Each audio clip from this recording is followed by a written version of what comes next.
Sentido económico. Muy bien, y como siempre aclaramos para que esto quede grabado en nuestro registro de Sentido Económico. Vamos a comenzar con nuestro episodio número 212 de Sentido Económico en Spotify. Esto lo estamos grabando apenas pasadas las 9 de la mañana del día de hoy, miércoles 29 de julio, para que, bueno, en todo caso, por alguna cuestión que por lo temporal ocurra después, que de hecho van a ocurrir varias cosas en el día de hoy, y se van a dar a conocer varias informaciones, merece la pena la aclaración, ¿sí? Pero bueno, antes de lo que tiene que ver con ya anunciar al entrevistado y también, bueno, mencionar algunas otras cosas, y antes de ir a los comerciales, quiero decirles de que, bueno, también hay un inicio de día en el que, bueno, vamos a estar analizando un montón de cosas. Vamos a estar charlando con, ya lo digo, con quién vamos a estar charlando, ya lo vamos a saludar en el programa, digamos, y en el contenido y en el espacio, con Matteo Reschini, Head of Research de InView, un amigo de este espacio realmente. Tema petróleo, que va y que viene al ritmo de lamentablemente los ataques que se producen en el Medio Oriente. Hoy a la madrugada hubo novedades, se quebró nuevamente una pequeña pausa militar que hubo entre Estados Unidos e Irán, así que bueno, hubo nuevos incidentes, reaccionó también el precio del petróleo. Y bueno, al mismo tiempo también estamos en plena temporada de balances, de earnings también muy esperados, porque bueno, hay compañías muy importantes que ya informaron, otras que van a informar, y para la Argentina, bueno, también ver qué pasa con, digamos, a ver, nuestro desacoplamiento, ¿no? Que bueno, veremos si puede continuar de alguna manera. También, bueno, cosas importantes que tienen que ver con la Fed, está justamente reunida para ver el tema de tasas. Así que bueno, un montón de cuestiones que vamos a estar charlando con Matteo, pero después de lo que va a ser, bueno, también la presentación de nuestros auspiciantes. Sentido económico. Fontana Lubricentro levanta la bandera de que mantener tu vehículo en condiciones sea un disfrute. Buscamos tu auto, o si lo traes, tenés una sala de espera con todas las comodidades para vos y tus chicos. Fontana Lubricentro, Libertad y Neuquén, Oberá Misiones. Grupo IEB, empresa líder en el mercado financiero, brindando soluciones de financiamiento a individuos y empresas. IEB, agente de liquidación y compensación y agente de negociación integral, matrícula CNB 246. Transporte Goichik. Servicio de media y larga distancia para cargas generales, paletizadas, bebidas y contenedores en todo el norte argentino y Buenos Aires. Casa Central, Corrientes 41. Leandro en Alem, Misiones. Sentido económico. Tenemos el gusto de presentar nuevamente en este espacio a un invitado que ya es un amigo del espacio, que es justamente Matteo Reschini, Head of Research de InView. Así que, Matteo, enormemente agradecidos por tu tiempo, de verdad. Muchas gracias. Por favor, acá estamos, Ale. Un gusto estar acá con vos. Así bueno, la verdad que ustedes con mucho trabajo, Mate, y bueno, arrancando un poco por lo que viene pasando desde afuera para adentro, ¿no? Veníamos atravesando unos días no sé si de tregua, por ahí de pausa militar, ¿no? De agresiones entre Estados Unidos e Irán. Esto se quebró durante la madrugada, hubo algunos ataques a algunos buques y bueno, nuevamente esto tuvo repercusiones en el precio del petróleo.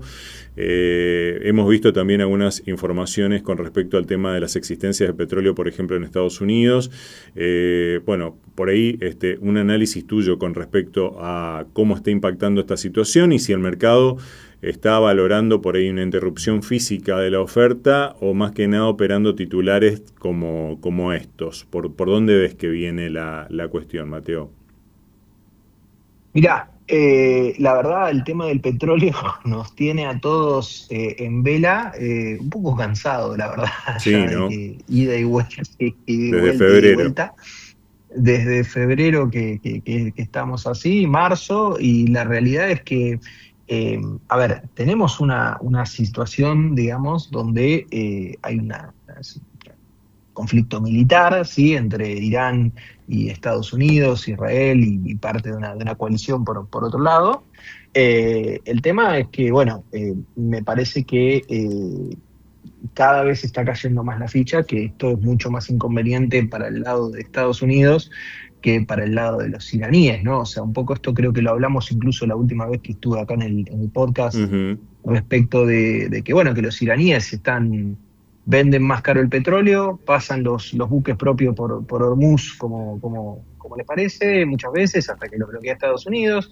Está bien, no es lindo que en algunas partes del territorio te estén cayendo misiles, obviamente, pero, digamos, están un poco más cómodos, ¿no? que Estados Unidos, que justamente tiene más que nada un ataque económico, ¿no? Totalmente. Parece, aunque suene una contradicción, para Irán ganar la guerra es mantenerla. Y más o menos, o sea, estar directamente, o sea, estar en este conflicto continuo le trae ciertos beneficios. Obviamente, no vamos a estar diciendo qué lindo que es para Irán estar claro, guerra, digamos, o sea, medio insensible con víctimas y con la gente, digamos, pero lo que tienen es que económicamente les conviene un poco más que la parte, o sea, que a la contraparte.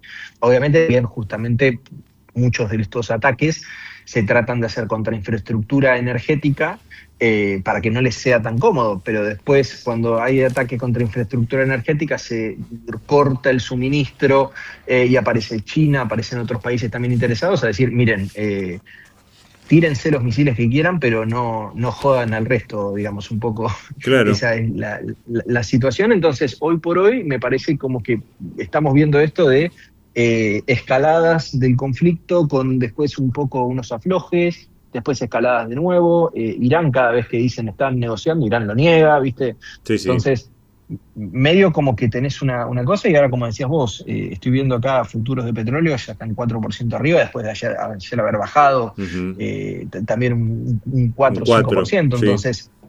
Claro, entonces estamos en esta situación donde, a ver, dentro de todo tenemos el petróleo en 80, bajó hasta 60 y largos, después tuviste una situación donde ya las escaladas hasta 120, hasta 110 no las estamos viendo, porque el mundo empieza a decir, bueno, espera un momento, si acá van a estar con un conflicto prolongado, tenemos el estrecho de Hormuz, que básicamente puede tener con el cuchillo en la garganta a todo el mundo, digamos, o sea, porque tenés que pasan fertilizantes, que pasa petróleo, flujo energético, o sea, pasan un montonazo de bienes por ahí. Bueno, están tratando de encontrarle la vuelta, circunvalar el estrecho de Hormuz, que salga por otro lado, y bueno, ya se pierde un poco de poder de negociación. Entonces, totalmente. No es que tampoco Irán puede mantener esto 10 años y no hay problema. En 10 años ya te construyeron un puerto por todos lados, digamos.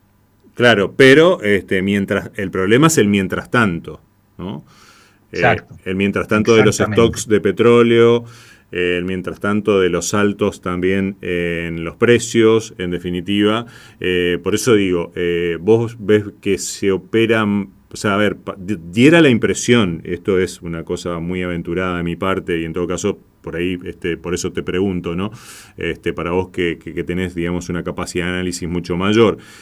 Parece ser de que acá, por decirlo de alguna manera, la vieja usanza, abrimos el diario y miramos qué está pasando en el conflicto y el petróleo reacciona. ¿Reacciona por titulares o reacciona, digamos, por cuestiones que tienen que ver específicamente con el commodity? Y el efecto que esto causa en su tránsito, digamos, internacional. Mirá, la realidad es un poco de todo, ¿no? O sea, inicialmente reacciona por titulares, por videos, digamos, por tweets. Ya ni siquiera llega a los titulares, son tweets de los medios iraníes y de Trump, digamos. Sí. Trump ni siquiera son tweets, son Truth Social Posts, digamos, porque tiene su propio Twitter. Entonces, tenés un poco de eso y después, con el tiempo, se va notando en los flujos de suministro. A ver, yo creo que justamente también estas no escaladas hasta 120, 110, 100, estos precios más extremos que vimos, extremos hasta el momento, ¿viste? No sabes dónde puede terminar esto, pero la situación es que eso no lo vimos de nuevo, porque es como decís vos, o sea, esto se abre, se cierra, se abre, se cierra, se abre, se cierra el estrecho, entonces es como que está pasando por tandas, por oleadas el petróleo, y después se le busca la forma de sacarlo por otro lado, como para no tener problemas. Entonces, un poco la situación que ve el mercado es esto, y eso impacta en lo que son estimaciones de inflación, estimaciones de tasa de interés, que obviamente está golpeando a los mercados por otro lado, y justamente hoy tenemos la decisión de tasa de la Fed. Bueno, a eso justamente te quería llevar. La probabilidad de suba de tasas, por lo que estuve leyendo en agencias internacionales, está entre el 30 al 35%. Estamos viendo también una Fed que tiene otra manera de comunicar, porque antes decía, bueno, no subimos la tasa y daba toda una serie de explicaciones. Ahora te dice, no subimos la tasa, por lo menos por lo último que había hecho, por la primera declaración de Kevin Warsh, que es el nuevo presidente de la Fed. No subimos la tasa, pero la podemos subir en cualquier momento. O sea, te deja ahí medio a la expectativa. De lo que vienen leyendo ustedes, digamos, y de la información que les viene llegando, ¿qué línea podemos trazar entre el primer tema y esto que vos mencionabas justamente respecto de la tasa? Y bueno, y teniendo en cuenta de que también, obviamente, toda esta situación impacta en la inflación mundial, no solamente de Estados Unidos, ¿no? Exacto. Mira, Kevin Warsh en su primer comunicado recortó el comunicado, lo achuró muchísimo, digamos. Sí, Fue, sí. o sea, básicamente pasamos de 2-3 páginas a un par de párrafos, digamos. Entonces, a ver, la situación es que me parece como que Warsh lo que plantea es que quiere una Fed un poco más misteriosa, por así decirlo, una Fed un poco más impredecible, y ser bastante más claro con los statements, ¿no? Incluso esta semana, el lunes, vimos algún que otro rumor o research de afuera que estaba planteando que Warsh podría llegar a subir la tasa hoy, ¿sí? Que se esperaba que no sea hoy, sino en septiembre.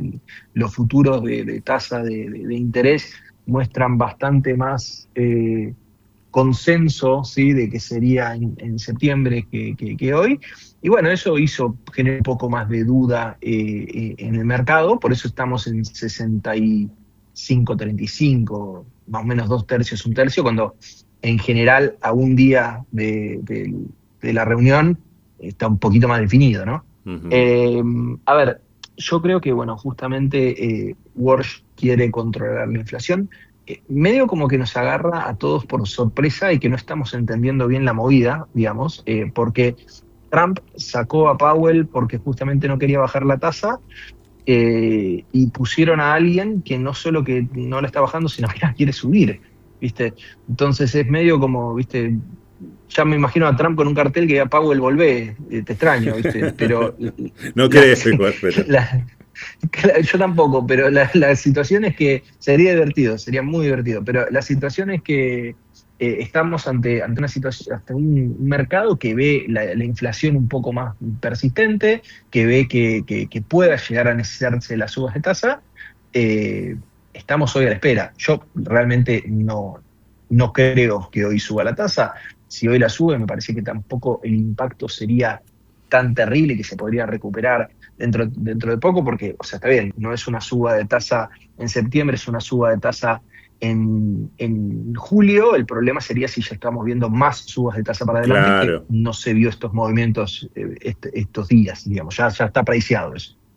Claro, sería diferente si la suposición fuera en torno a que en vez de una, como decís vos, fueran dos subas, ¿no? Es que ya había dos para este año, Sí. septiembre y diciembre. Originalmente. Sí. No dos, había una, pero que se mantenga en diciembre. Ya que haya dos, como decís vos, ya eso sería un poco más complicado, pero no se ve por el momento una situación así. Ahora, Warsh también tiene defensa, ¿no? Ponele, como decís vos, que Trump, lo critique porque sube las tasas y le va a decir, ¿qué querés, hermano? Hay inflación, hay que controlarla. Y hay inflación, entre otras cosas, porque aumentan los combustibles. ¿Y por qué aumentan los combustibles? Bueno, viste, está cantada la respuesta. Igual medio como que tampoco veo que tengan esa relación, digamos, ¿no? con el presidente en Estados Unidos. Así que sí, eso está. Perdón, vos sabés que me corrijo, ya estaba, perdón, preciadas estas dos subas por Claro. muy finito margen, por Sí, muy finito margen, en septiembre y en diciembre. Sí, en octubre es la que se mantenía. Así que eso es un poco como está. O sea, está finito el margen porque lo que te decía era que se mantenga la tasa en la suba, ¿sí? Que se prevé para septiembre es un 32%, mientras que otra suba hasta 400 a 425 puntos básicos es a 37%. Entonces estás ahí nomás. Ya en enero del año que viene está un poco más holgado con 36,9 a 28. Entonces, esos son porcentajes en futuros, tampoco es algo que tenemos que leer como que un BP me va a hacer mucho la diferencia, pero realmente sí, acá se ve que no hay un cambio respecto de cuántas subas puede llegar a haber. Después de ahí a bajar la tasa, bueno, no parece haber muchas esperanzas para el año que viene al menos. Uh-huh. Y bueno, y después habrá que esperar también lo que dice Walsh, ¿no? Que bueno, pero como decís vos, también sí, tiene una comunicación un poco críptica, en definitiva, ¿no? Nada que ver con lo que era Jerome Powell. Exactamente. Entonces, la situación que estamos viendo es, bueno, cuidado, muchísima precaución con el equity, más que nada para perfiles moderados y conservadores, ¿sí? Los perfiles agresivos creemos que hasta incluso están apareciendo oportunidades interesantes con algunos papeles, con el trade AI, que la verdad es que se desactiva un día y se activa 3, o sea, estamos así, ¿viste? O sea, cada 3-4 días tenemos un recorte importante, pero después sigue subiendo. Claro. Entonces, para esos perfiles más agresivos vemos que algunas compañías como Nvidia, como Microsoft, como Micron, empezaron a quedar un poco más atractivas para trades tácticos de corto plazo, para alguien que está un poco más buscando algo más rápido, pero de largo plazo también creemos que el trade de AI se va a profundizar hacia adelante. Plantea la tesis esa, porque si no, quien esté escuchando y queda interesado con esto que vos acabas de decir, va a decir, bueno, y le cortan el chorro a Mateo y le preguntan por los treasuries, digamos que te quiero preguntar también, pero hago el paréntesis para que desarrolle la tesis que acabas de mencionar. Mira, un poco lo que está ahora es el trade de AI en boga, más que nada el decir, bueno, que esto va a ser una tecnología que va a transformar un poco la forma en la que trabajamos.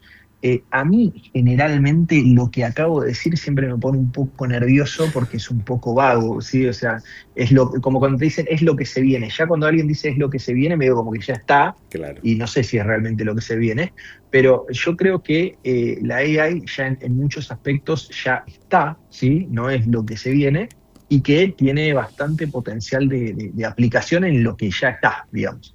Y las compañías, más que nada las Magnificent Seven, las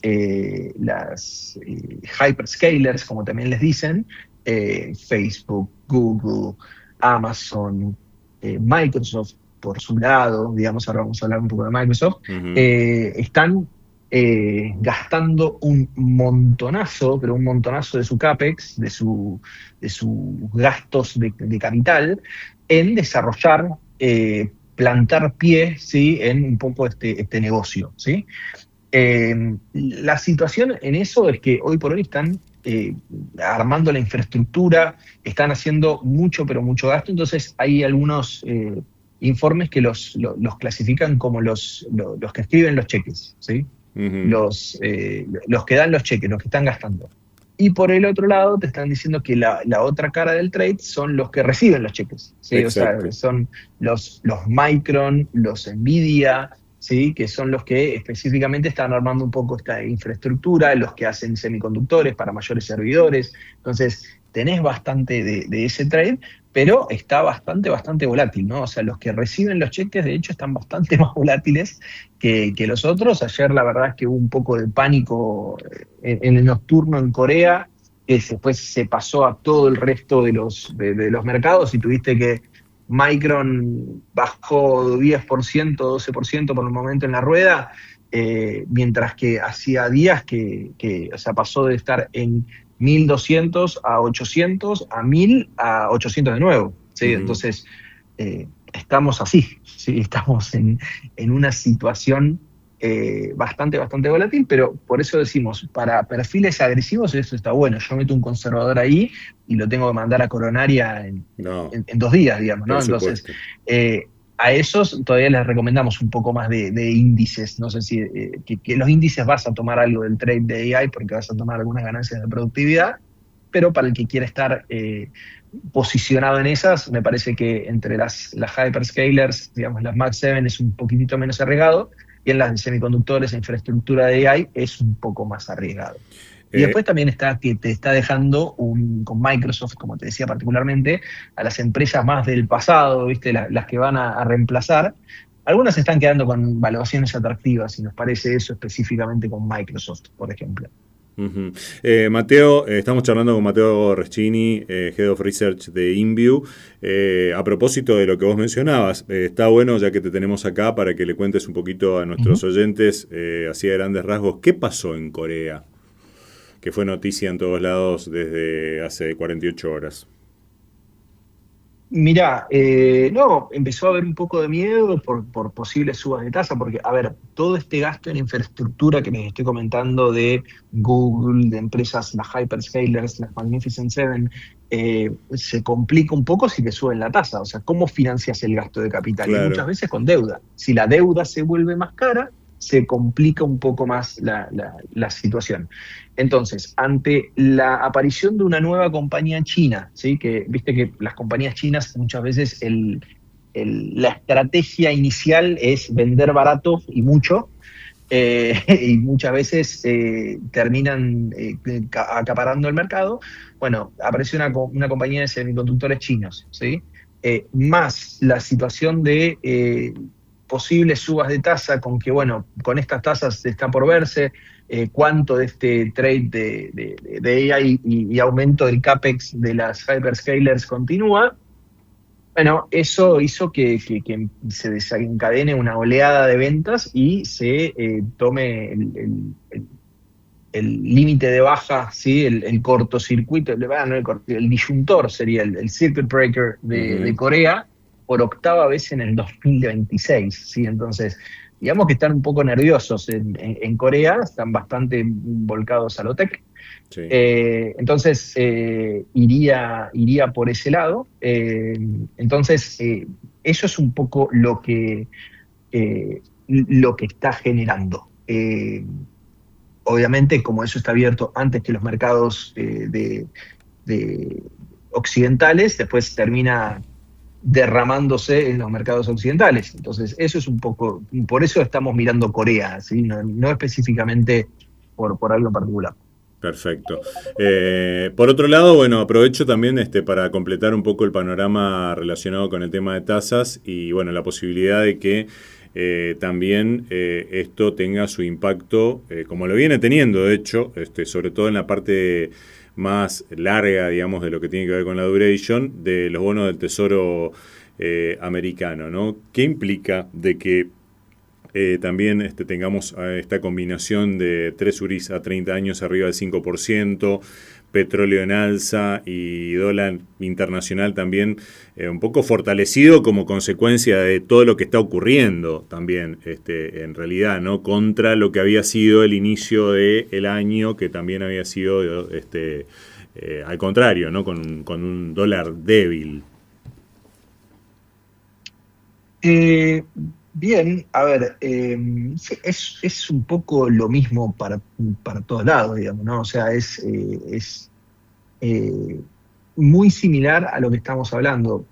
Cuando se sube la tasa de interés, ¿sí? de un país, la moneda en general se fortalece porque básicamente si tenés una tasa real positiva o expectativa de una tasa real positiva, eso hace que quieran invertir en tu moneda, ¿sí? O sea, piensen en Argentina cuántas veces sucedió eso para un lado y para el otro.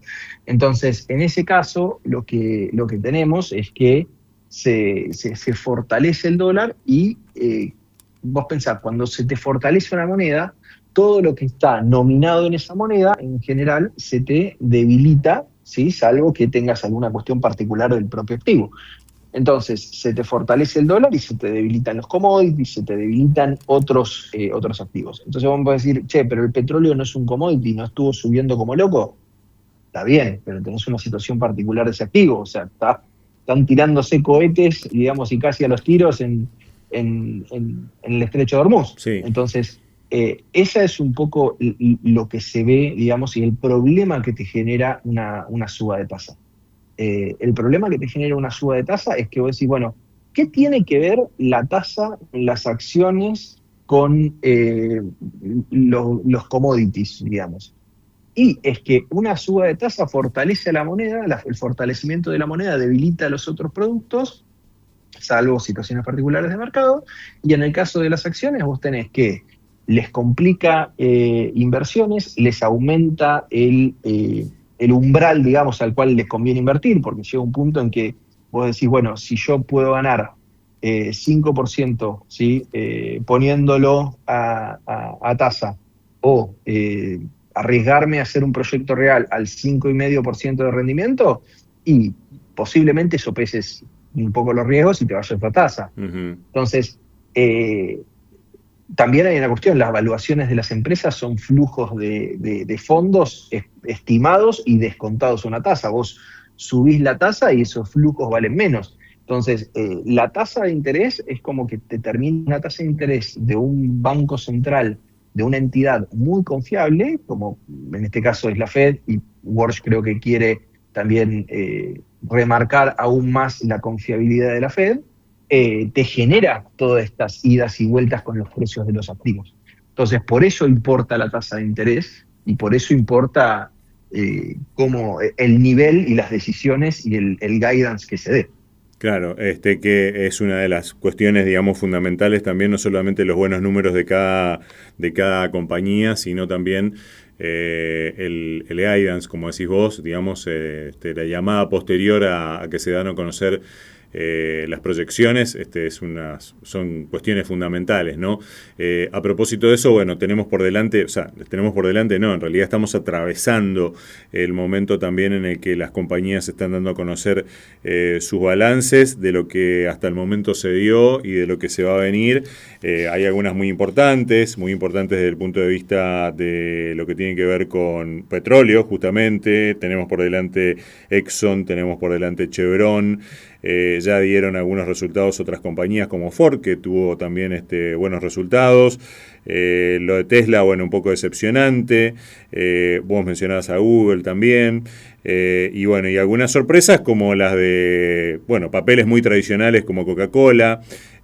También, bueno, buena recepción de lo que fue lo de PayPal. Bueno, por delante, ¿a qué le prestarías por ahí atención? En todo caso, no para decir un número, sino más bien en cuanto a ese concepto, ¿no? Que no solamente tiene que ver con un resultado, sino, digamos, qué perspectiva hay de que además de un resultado eso esté acompañado por un guidance, digamos, que brinde positividad, por decirlo de alguna manera, al mercado, Mateo. Mira, en este momento, sí, hoy salen Microsoft y Meta, Uh-huh. Y mañana Apple y Amazon, ¿sí? Uh-huh.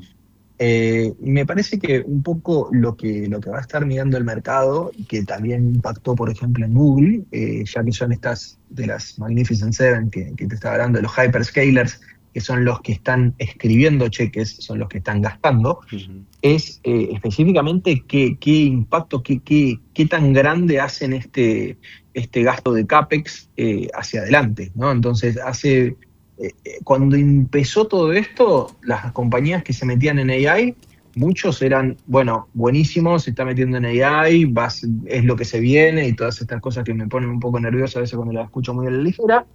Pero después empezaron a ver, los que gastan mucho en CAPEX son riesgosos, porque básicamente les baja el flujo de fondo de lo que me pueden llegar a pagar a mí. Están tomando más riesgo, están yendo a una industria, a un cambio que no sabemos quién va a ser el que quede mejor parado ante este cambio, ¿sí? Entonces me parece que el entusiasmo inicial un poco pasó y por eso tenemos que se empezó, no a castigar, pero se empezó a pricear esta baja, ¿sí? de los cash flows que pueden llegar a tener estas compañías que escriben los cheques, ¿sí? que son los que dan los cheques, respecto de las otras, que puede llegar a ser, ¿viste? El caso paradigmático que se dice bastante trillado ya, ¿viste? De la fiebre del oro, que los que más hicieron dinero son los que vendían palas, digamos, y zarandas, digamos. Bueno, esto un poco lo mismo. El mercado hoy va y viene con el tema de si se va a invertir o no, pero hoy están un poco más volcados a que si esto sigue y se sigue invirtiendo,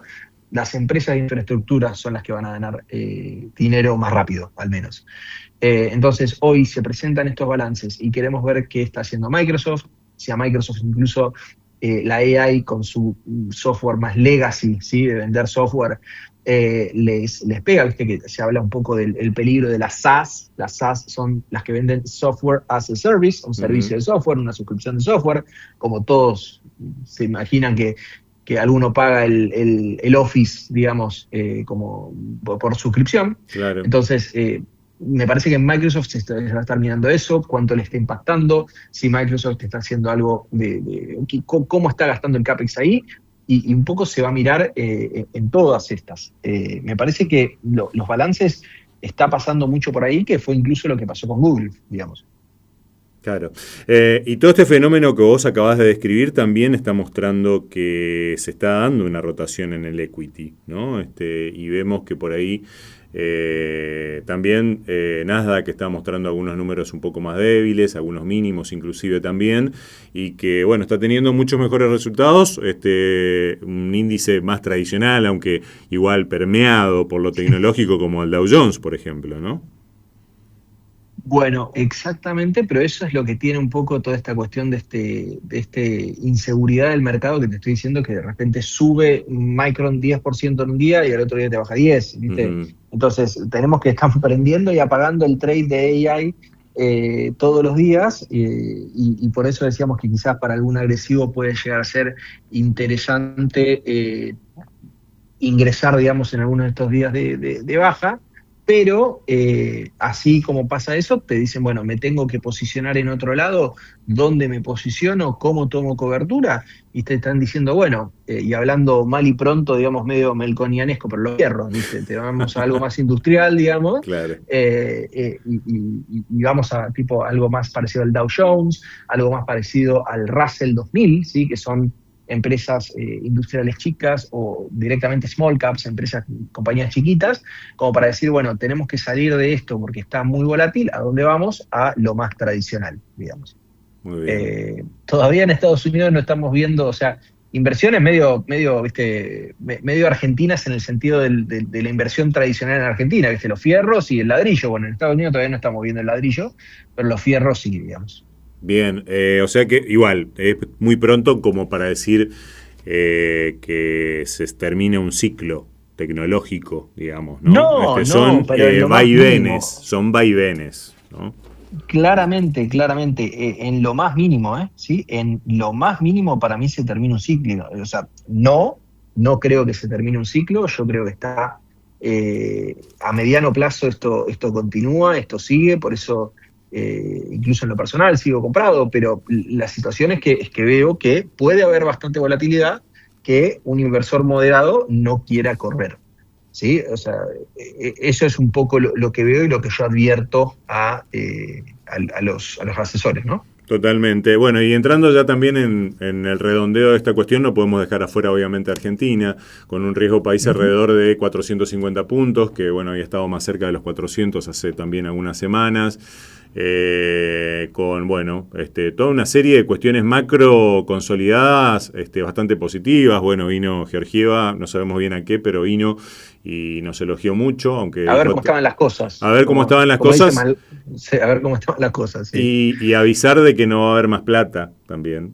Ese es un tema, como para analizarlo, ¿no? Pero bueno, en todo este contexto, si querés la metemos a Cristalina también acá en el cóctel, ¿Cómo ves a la Argentina en cuanto a la posibilidad de darle una continuidad? Porque dentro de todo vinimos bastante desacoplados. No obviamente de lo que tiene que ver con los aumentos en el petróleo, que también tuvieron su impacto en los combustibles, pero bueno, también YPF trató de amortiguarlos de alguna forma y eso también hizo su efecto contagio en las demás firmas petroleras, digamos, y de venta de combustibles. No impactó como podría haberlo hecho. ¿Ves que podemos seguir en esa tesitura, teniendo en cuenta todas estas aguas revueltas que terminás de describir anteriormente, sobre todo, digamos, en lo que tiene que ver con las cuestiones de los conflictos y sus consecuencias en los commodities, ¿no? Mira, me da risa un poco lo que planteas de Cristalina, porque ayer vi una foto que sacaron de Cristalina en Vaca Muerta y dije, bueno, esto es el último resabio de esos videos que veíamos del Mundial, que agarraron un policía y lo vestían de argentino, Claro. una cosa así, digamos. Sí, sí. Bueno, esto más o menos parecido, porque estaba Cristalina vestida con la campera, no era el mameluco, pero era la campera de YPF, sonriendo, manejando un taladro, ¿viste? O sea, Claro. realmente Me lo una temía. imagen un poco. Cuando vino a la Argentina me temía esa foto que tal cual la escribís muy bien. Sí, así que realmente me fue muy divertido. A ver, yo creo que un poco Cristalina viene a ver cómo están las cosas, como decíamos antes, y a ver un poco, o sea, a dar un poco de guidance también del programa, ¿no? como planteas vos. Uh-huh. Es más, ya también, viste, se le adjudican un montonazo de frases a Cristalina que ya no sabemos. Ya también dijo no hay más plata, también dijo aparentemente, no sé si lo dijo realmente, pero son titulares que salen en algunos diarios que obviamente cada uno tira para cada lado, pero algunos dijo el dólar debería estar más alto, otros dicen que no, viste, o sea, esto es elige tu propia aventura con la visita de Cristalina últimamente. Entonces, un poco lo que a mí me parece es más que estar viendo el sensacionalismo de la foto de viaje de egresado con la campera en el sur, digamos. Lo que me parece acá más fundamental es ver un poco cómo está la situación en general, ¿no? O sea, me parece que un poco la preocupación de actividad económica está un poquitito más, se ve en los índices de confianza, en los índices de confianza del consumidor y del gobierno, eso se ve un poquitito más y creo que el gobierno está tomando un poco de nota de eso y está tratando de disminuir al menos un poco lo que son las cargas de intereses y haciendo algo como para que por ese lado venga. La situación también es que me parece que llegamos también a un Banco Central que hasta acá llegamos, me parece que está diciendo con la suba de tipo de cambio. Estas ruedas estuvo un poco más presente, digamos, no el Banco Central, pero estuvo un poco más presente lo que sería un esfuerzo conjunto, digamos, por decir, con otros organismos, digamos, como para decir, bueno, acá hay oferta, quédense tranquilos.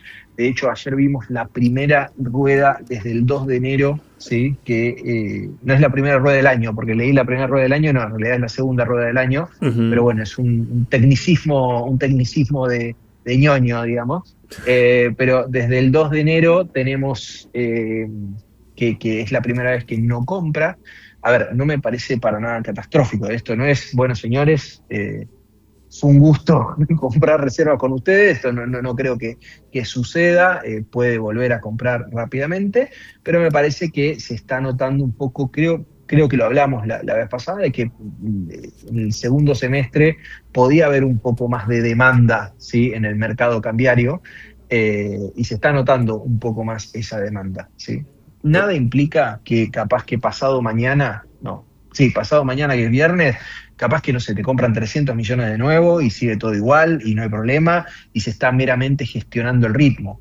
Pero me parece que va por ese lado y bueno, veremos específicamente si eso no genera una suba de tasa de interés y cómo el gobierno y el mercado reaccionan a eso. Pero por el momento no parece muy preocupante la situación de la tasa. Uh-huh.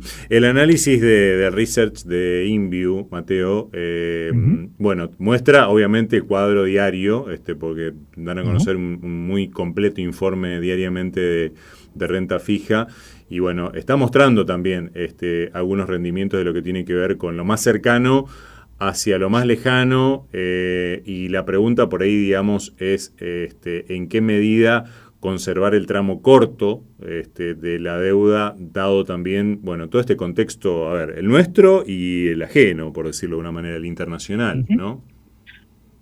Mirá, yo acá te separaría entre la gente que no puede estar en otra moneda que no sea el peso, y la gente que quizás esté de viaje, digamos, ¿no? O sea, que esté de paso por el peso, digamos. Que serían los un poco más el cash management, ¿sí? El manejo de caja, el que tiene que manejar un negocio y le sobran pesos o no, digamos, en la caja al final del día. Y el que es el especulador que dice, bueno, estoy en pesos porque creo que voy a sacar un buen rendimiento en dólares. Entonces, para el primero, mirá, nosotros en lo que es la parte corta de la curva hasta noviembre, ¿sí? Noviembre, diciembre de este año, la realidad es que vemos que los instrumentos SER venían bastante más atractivos porque creemos nosotros que descontaban una baja de la inflación bastante más alta, bastante más acelerada que lo que realmente era realista, digamos. También hubo una situación de que en estas ruedas eso se ajustó un poco, ¿sí? Realmente se vio una suba de la inflación esperada en algunas posiciones. Creo yo que por la suba del petróleo, que hace que quizás las naftas no tengan una baja tan rápida como en algún momento se pensó cuando bajó el petróleo fuertísimo desde 100 hasta los 70, 60 y largos dólares. Entonces, en ese caso, Alejandro, yo creo que estar parado en SER, hoy está un poquitito más finita la decisión respecto de SER o tasa fija nominal. Si me preguntas a mí, para esos perfiles, digamos, de protección de caja, yo en general prefiero el SER por una situación de mayor cobertura ante inflación inesperada. No lo veo cara la inflación, entonces yo siempre estoy un poco más sesgado a ir al SER que a ir a la tasa fija nominal. Por otro lado, para los que son un poco más agresivos, bueno, a ver, creo que también hay buenas oportunidades en SER para el que quiera aún así mantener una cobertura contra inflación a mediados del año que viene, o hasta incluso a fines del año que viene, si hay títulos SER post elecciones del año que viene, que obviamente tenés el Rubicón ahí en las elecciones, claro, rendimientos muy distintos y que favorecen los rendimientos a ir un poco más atrás si se está corriendo riesgo, ¿no? O sea, porque la verdad que si estás corriendo riesgo, ya está, o sea, hacela completa. Tasa fija nominal, mi temita que estoy encontrando hoy en día es que los instrumentos más largos de tasa fija nominal que estoy encontrando, exclusivo, digamos, son hasta mediados del año que viene, y preferiría algo un poquitito más largo y ya te tenés que ir a 2030. Entonces me da un poquitito de pudor, digamos, ir tan atrás hasta con un agresivo. Quedan ahora un montonazo de duales, bonos a tasa variable, pero dentro de todo yo soy más un tipo de tasa real positiva, digamos, y viendo tasa real positiva en los SER me agrada. Bien, y después estará el que diga, bueno, pero yo quiero estar cubierto contra inflación y eventualmente dolarizado y tener la dual, ¿no? Que hay que ver a cuánto sale, porque bueno, estamos en licitación también. Sí, hoy tenemos licitación del Tesoro, tenemos esta licitación del Tesoro de una letra TAMAR Dollar Link, que es tasa variable, pesos y además Dollar Link, lo cual te da una buena cobertura. Una pequeña cuestión que aclaro yo es que, ojo, porque es a dólar oficial, ¿sí? Si llegamos a enero del 2028 y la brecha voló por los aires, bueno, no estás cubierto de riesgo brecha, estás cubierto de riesgo dólar oficial, ¿sí? Perfecto. Obviamente, si vamos a un dólar linked o si vamos a un futuro, vas a estar en la misma situación, pero vi a mucha gente demasiado entusiasmada con que era un riesgo, un bono a prueba de pérdidas, y no sé si es a prueba de pérdidas. Es una muy buena oportunidad para un importador que quiera cubrirse hacia adelante, es todo lo que puede llegar a pedir. Pero bueno, o sea, me parece un título interesante para el que quiera posicionarse a carry a ese plazo. Claro, hay que ver también a qué tasa sale y bueno, todas esas cuestiones que exactamente se van a... Licita precio en dólares, entonces como licita precio en dólares, precio en dólar link, digamos, o sea, no vas a pagar dólares, vas a pagar pesos, pero licita la pata dólar link, entonces como licita precio, yo no creo que suceda, pero la posibilidad de que salga tasa negativa está. para mí va a salir por debajo de la tasa dólar link, de la curva dólar link, porque obviamente tenés un call sobre el carry que te genere la patata mar. Pero bueno, a ver, me parece un instrumento interesante para muchos, para cubrirse o comprarse y olvidarse ahí. Claro, aclaremos, ¿no? Para quien por ahí quedó, le pasó desapercibido, este bono tiene, digamos, ajusta o por TAMAR, que es la tasa mayorista, o por dólar link, como lo mencionabas, pero a dólar oficial. Y ya que estamos, aprovecho, digamos, y te pregunto, ¿cuál es la manera de, o sea, digo, para el que está pensando en ese Rubicón que vos mencionás del año que viene, de las elecciones, y para ir teniendo, digamos, una pata de su cartera dolarizada, al margen de que sea alguno de estos subtipos que vos también describías anteriormente, que esté, digamos, más equilibrada en el sentido de que corras el menor riesgo, por decirlo de alguna manera, pero yendo y teniendo esa cobertura dólar? ¿Qué pregunta? A ver, en todo caso, una alternativa, por eso digo, una alternativa media, ¿no? En la que no te quedes, como decís vos, a la intemperie si pasa alguna cosa, o que te quedes excesivo de cautela, si, bueno, hay eventualmente también una apreciación de la moneda, que bueno, recordemos también, el REM está, digamos, pronosticando, si no me equivoco, para diciembre 1680, si no me equivoco. Sí. ¿No? Sí, por eso también a veces cuando hablan de los dichos del vocero, cuando dicen que dijo 1800, bueno, tampoco está tan lejos. Y no, 120. Entonces, claro, o sea, tampoco está tan lejos. Tampoco veo, o sea, también como les decía, yo creo que hay un esfuerzo, digamos, como para que por el momento de corto plazo al menos tome un descansito por este nivel. O sea, quizás un poco esa discordancia se puede marcar, pero nada más. Pero la situación, a ver, yo creo que la realidad hoy, para lo que vos estás planteando, aún así, descubrirse de tipo de cambio, es una postura, yo no se lo recomiendo a todo el mundo, o sea, no se lo recomiendo a conservadores, no se lo recomiendo a los más conservadores entre los moderados. Uh-huh. Eso se lo dejo un poco más para algunos otros, un poco más agresivos. Y en tal caso, para una cuestión media de no ir completamente descubierto, bueno, tenés a algunos títulos CERA 2028 o diciembre de 2027, que diciembre de 2027 te va a tomar inflación hasta más o menos octubre. Quizás eso quede un poquitito corto y un poquitito más largo en ser, pero ¿por qué hablo de ser? Porque la realidad es que, a ver, la apreciación real, estamos en niveles donde puede seguir apreciándose un poco, y la historia nos dice que puede seguir apreciándose un poco en términos reales la moneda, pero es un poco más asimétrica la cuestión, ¿sí? Entonces tenés alguna chance de depreciación real de la moneda. Hablando de depreciación real, ¿el SER te deja expuesto? Sí, pero esos saltos muchas veces se van compensando con inflación, ¿sí? O sea, si de repente el dólar sube un X%, uh-huh, después la inflación, no le quiero poner un número porque después, viste... Sí, se saca de contexto como con el vocero. Claro, un X%, sube un X% del tipo de cambio, la inflación después en parte acompaña eso. Que acompañe el mismo X% no siempre se da, es la realidad. Pero la verdad es que en ese caso te queda cierta cobertura lagueada, imperfecta, sujeto a otros factores de tipo de cambio, y que aún así te va a estar dando tasa en pesos. Así que para mí lo que vos estás planteando es específicamente la curva SER. Es increíble, yo soy un tipo que tengo una camiseta puesta, así que dice SER, digamos. Mira, no te hacía con esa remera. No te hacía con esa remera, Mateo. Me parece bárbaro. Para esos perfiles. Pero, me gusta para esos perfiles. Obviamente. Pero porque además... No para cualquiera. No, está bien, pero lo que acabas de mencionar también es un mito muy arraigado, porque escuché a un montón de gente decir, el dólar está atrasado con respecto a inflación, el dólar va a aumentar, y no necesariamente. No, a ver, puede pasar, puede pasar. No, por supuesto, cierto, puede pasar, sí, pero no es que a rajatabla, digamos, no es la... No. La tabla de Moisés no dice eso.